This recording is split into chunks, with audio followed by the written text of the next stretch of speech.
Hello दोस्तों, welcome to our YouTube channel. और आज हम पढ़ने वाले हैं 1 से n तक केवल सम संख्याओं का योग।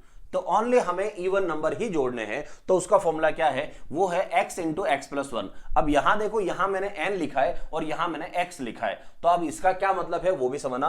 तो x के लिए कोई फॉर्मूला वगैरह नहीं याद करना है कि x equal to n by two होगा, n plus one by two होगा, ऐसा कुछ नहीं है। मैं आपको सीधा सा बता देता हूं। x का मतलब है कि जितनी सम संख्या पड़ती है, सीधा सा ध्यान रखो ताकि याद नहीं करना पड़े, जितनी सम संख्या पड़ती हो। तो आप जहां से जहां तक जो संख्या लोगे उसमें जितनी सम संख्या पड़ेगी वो x मान लेना। कैसे? तो मैं आपको यहां एग्जांपल बताऊं। 1 से 10 तक अगर आपसे पूछा जाए कि 1 से 10 तक केवल सम संख्या को जोड़ के बताओ कि 1 से 10 तक सम संख्या योग कितना होगा, तो दोस्तों देखो 1 से लगाकर 10 तक सम संख्या कितनी पड़ेगी। तो जो बिल्कुल नए हैं उनके लिए मैं बता दूं कि जो गिनती है हमारी 1 2 3 4 जो काउंटिंग है उसमें एक विषम है तो दूसरा सम है। मतलब ये हमेशा जोड़े में आते हैं। तो एक सम एक विषम, एक सम एक विषम, ये जोड़े हैं।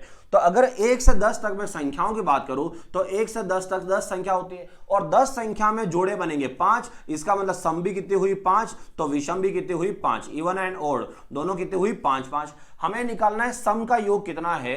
तो यहां x का मतलब है जितनी सम संख्या हो। तो सम संख्या कितनी हुई 5 और इसका गुणा करेंगे जस्ट इसके बाद वाले नंबर से, मतलब x into x plus one, मतलब 6 से। तो 5 इंटू 6 कितना हो गया 30।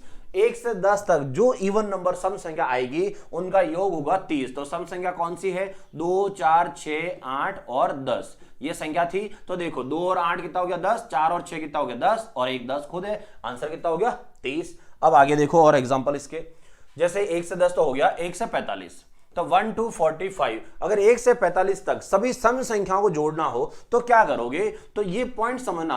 अभी मैंने जो आपको समझाया है कि सम संख्या कितनी पड़ेगी। अब बहुत सारे स्टूडेंट क्या है, इसको याद करते हैं कि लास्ट नंबर अगर n हो, मतलब विषम ऑड नंबर हो, तो उसमें एक जोड़ कर करेंगे या एक माइनस करके करेंगे। ऐसा कुछ मत करो, सीधा सा लॉजिक रखो। 1 से लगाकर 35 लास्ट में अगर कभी विषम संख्या आ जाए, लास्ट में अगर कभी विषम संख्या आ जाए तो आप उस संख्या में से एक कम कर दो। विषम आ जाए ऑड नंबर तो एक कम कर दो। कितना हो गया 44। अब अभी मैंने आपको समझाया कि जो गिनती होती है उसमें सम विषम के जोड़े होते हैं। तो अगर 1 से लगाकर मैं 44 तक की बात करूं तो 1 से 44 तक सम कितनी हुई और विषम कितनी हुई, ये एक बार समझाने में है, उसके बाद आप खुद समझ जाओगे, ये लिखना नहीं पड़ेगा। तो 1 से 44 तक 44 संख्या है, उसके अंदर सम कितनी हुई 22, तो विषम भी कितनी हुई 22। और जब हम 1 से 45 तक जाएंगे तो जो 45वां नंबर है वो किसके अंदर ऐड हो जाएगा? विषम में। तो 1 से 45 तक सम कितनी हुई 22 और विषम कितनी हुई 23। और इसको डायरेक्ट करना चाहो तो ऐसे भी कर सकते हो। 1 से 45 का आधा करो 22.5। तो 22.5 से छोटा नंबर जो है वो जाएगा सम में और बड़ा नंबर जो है वो जाएगा विषम में। अब हमें पूछा है उनका योग निकालो। तो सम संख्या कितनी है 22 और हमें निकालना है इसका सम।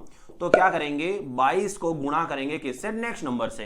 तो 22 के बाद कौन आया 23। तो 23 से इसका गुणा करेंगे तो 23 से हो जाएगा 4605, मतलब ये है गुणा 506।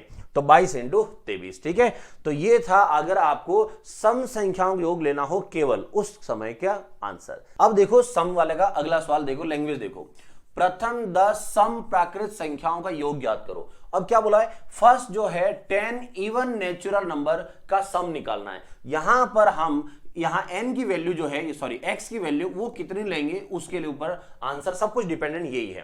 अब आप देखो यहां पर कुछ स्टूडेंट क्या सोचेंगे कि बात चल रही है 1 से 10 तक की, 1 से 10 तक में कितनी सम है इसकी बात चल रही है। तो अगर आप ऐसा सोच रहे हो तो ऐसा नहीं है। यहां पर बोल रहा है कि प्रथम 10 सम संख्याएं लेनी है आपको गिनती के अंदर, नेचुरल नंबर के अंदर। तो अगर मुझे 10 सम लेनी है तो गिनती कहां तक बोलनी पड़ेगी? तो 10 सम लेनी है तो गिनती हम बोलेंगे 1 से 20 तक। तो 1 से 20 के अंदर 10 सम पड़ेगी। लेकिन हम ढूंढी क्यों रहे गिनती को? अभी x into x plus one, इसमें आपको मैंने क्या बोला कि x का मतलब क्या है? जितनी सम संख्याएं पढ़ती हो। तो सवाल वाला खुद कह रहा है कि भाई यहां पर सम संख्या कितनी पढ़ रही है 10। हमें ढूंढना ही नहीं है, ये और ज्यादा आसान है। तो सम संख्या हमारे पास पहले से अवेलेबल है कि 10 ही पढ़ रही है। उसको किससे गुणा करेंगे? x प्लस वन अगले वाले से। तो 10 इंटू 11, 10 इंटू 11 मतलब कितना हो गया 110। ये हो गया सीधा सा आंसर। ठीक है, तो अगर वीडियो पसंद आई हो तो लाइक का बटन जरूर प्रेस करिए और मिलते हैं अगली वीडियो में, और चैनल को सब्सक्राइब करना न भूलें।